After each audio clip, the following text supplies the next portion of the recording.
Sir एक आखिरी सवाल, केदारनाथ धाम की यात्रा चल रही है और उसको देखते हुए एक इनिशिएटिव लिया गया है। थार को वहां उतारा गया है हेलीपैड से और मंदिर तक जो है जो जिनको जरूरत है, चाहे वो बूढ़े हों चाहे कोई नीडी हो, उन लोग को जो है उससे यूजफुल रहेगा।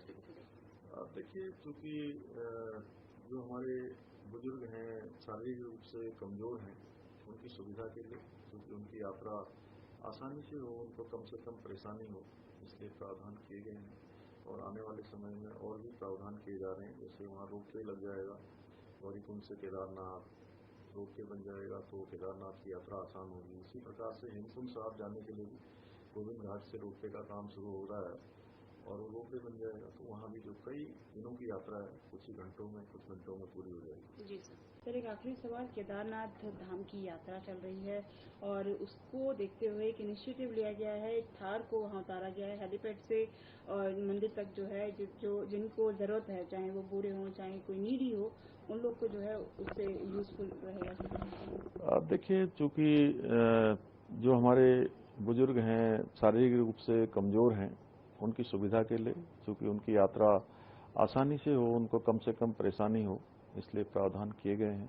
और आने वाले समय में और भी प्रावधान किए जा रहे हैं। जैसे वहाँ रोपवे लग जाएगा, गौरीकुंड से केदारनाथ रोपवे बन जाएगा तो केदारनाथ की यात्रा आसान होगी। इसी प्रकार से हेमकुंड साहब जाने के लिए भी गोविंद घाट से रोपवे का काम शुरू हो रहा है और वो रोपवे बन जाएगा तो वहाँ भी जो कई दिनों की यात्रा है कुछ ही घंटों में, कुछ मिनटों में पूरी हो जाएगी। जी सर एक आखिरी सवाल, केदारनाथ धाम की यात्रा चल रही है और उसको देखते हुए एक इनिशिएटिव लिया गया है। थार को वहां उतारा गया है हेलीपैड से और मंदिर तक जो है जो जिनको जरूरत है, चाहे वो बूढ़े हों चाहे कोई नीडी हो, उन लोग को जो है उससे यूजफुल रहेगा। आप देखिए, चूँकि जो हमारे बुजुर्ग हैं, शारीरिक रूप से कमज़ोर हैं, उनकी सुविधा के लिए, चूँकि उनकी यात्रा आसानी से हो, उनको कम से कम परेशानी हो, इसलिए प्रावधान किए गए हैं।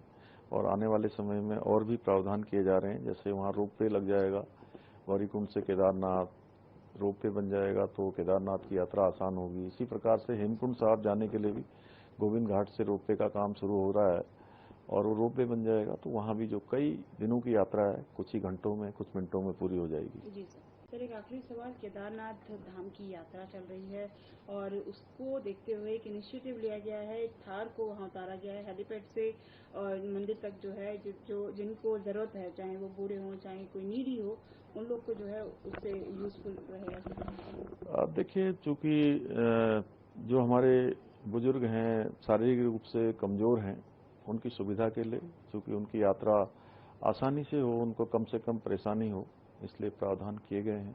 और आने वाले समय में और भी प्रावधान किए जा रहे हैं। जैसे वहाँ रोपवे लग जाएगा, गौरीकुंड से केदारनाथ रोपवे बन जाएगा तो केदारनाथ की यात्रा आसान होगी। इसी प्रकार से हेमकुंड साहब जाने के लिए भी गोविंद घाट से रोपवे का काम शुरू हो रहा है और वो रोपवे बन जाएगा तो वहाँ भी जो कई दिनों की यात्रा है कुछ ही घंटों में, कुछ मिनटों में पूरी हो जाएगी। जी सर